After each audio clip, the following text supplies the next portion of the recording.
Olá, sejam muito bem-vindos. Hoje a gente vai olhar para cima, mas para entender algo que vai muito mais fundo. Vamos juntos desvendar o segredo por trás de um teto estrelado que, olha, é muito mais do que parece. Já parou para pensar nisso? E se um teto não fosse só um teto? Se em vez de gesso e tinta, ele fosse feito de ideias, de caminhos para o autoconhecimento? É essa a provocação que vai guiar a nossa conversa de hoje. Então, o que a gente está falando aqui é da chamada abóboda celeste. Ela está lá, nos templos maçônicos pelo mundo todo, só que como a gente vai ver o que ela significa, não é uma coisa só. É um conceito com muitas camadas que muda completamente dependendo da filosofia de cada rito. Ok, então, para começar, vamos entender a sua forma mais básica, aquilo que todo mundo vê de cara. E olha, para muita gente, a história acaba por aí mesmo. Um teto azul bonito, cheio de estrelinhas, talvez umas constelações desenhadas. É muito fácil olhar para cima e enxergar só uma pintura, um detalhe estético. Mas isso é só a casca. Beleza. E é aqui que a coisa fica interessante de verdade. Vamos mergulhar em como esse mesmíssimo símbolo se desdobra em 5 filosofias bem diferentes, uma para cada tradição maçônica que olha para ele. Vamos começar com o rito escocês antigo e aceito, que é super comum aqui no Brasil. Nele, a abóbada tem até um nome especial. É a abóbada iniciática. Nesse rito, a ideia é que aquele teto estrelado seja um lembrete constante. Um lembrete de que, não importa em que canto do planeta uma pessoa esteja, ela está sempre debaixo do mesmo céu. A loja, que é o local de encontro, vira uma miniatura do universo, e o trabalho que acontece ali dentro vai além de qualquer fronteira. É um símbolo de unidade global, sabe? Agora, vamos fazer uma viagem, e pular para a tradição inglesa e americana, o rito de York. A abordagem aqui, olha, é bem diferente, muito mais focada na jornada moral de cada um. No rito de York, a abóbada não é só aonde se está, mas para onde se vai. Ela está ligada à famosa escada de Jacó e representa o destino final da jornada, uma escalada da terra para o céu, do mundo material para o espiritual. É, no fundo, um símbolo de esperança, de um objetivo a ser alcançado. Ok, agora mudando um pouco o tom, vamos para uma visão bem mais mística. No rito adoniramita, o teto estrelado ganha uma função de proteção, quase como um escudo. Aqui, a abóbada cria um ambiente sagrado. É como se ela selasse o templo, sabe? Criando uma bolha, separando aquele lugar do mundo profano, ou seja, do dia a dia e das preocupações lá de fora.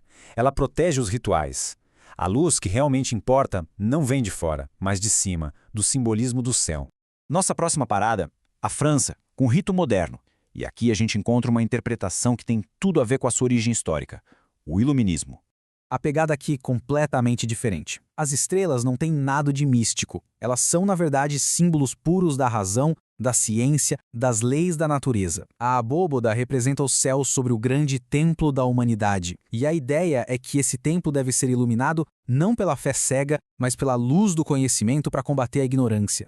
E para fechar essa nossa viagem pelas interpretações, vamos para os ritos de inspiração hermética, como o de Memphis Misraim. Aqui, a abóbada vira uma ferramenta de trabalho. Nesses ritos, o teto estrelado é quase mágico. Ele não é só decoração, ele é um mapa celestial de verdade.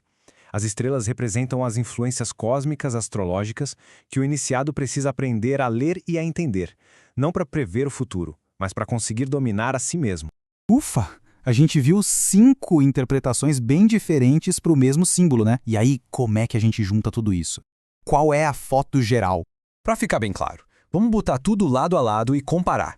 Assim, a gente consegue ter uma visão completa das diferenças e das semelhanças. Essa tabela aqui resume tudo de uma forma muito legal. Olha só, o rito escocês foca na universalidade, no infinito. O de York, na fé, na subida moral. O moderno, na razão e nas leis da natureza. E os ritos herméticos, como Memphis Misraim, na astrologia como uma ferramenta para se conhecer melhor. É o mesmo teto, mas com focos filosóficos completamente distintos. No fim das contas, o que fica claro é o seguinte: a abóbada celeste nunca, jamais, foi para ser só um enfeite. Ela tem um propósito muito, mas muito mais profundo. Tem uma citação que eu acho que resume isso perfeitamente. Olhar para cima e ver o céu estrelado é um convite à humildade.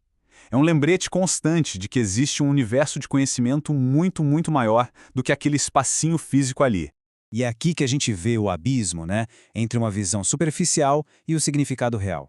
Onde alguns veem só uma pintura bonita, existe um mapa de sabedoria. Onde se busca um simples prazer social, deveriam ser encontrados ideais espirituais. A abóboda é a prova de que um símbolo não é algo parado, estático. Ele é um lembrete ativo que pulsa. No fim das contas, é isso. A abóbada celeste é uma provocação.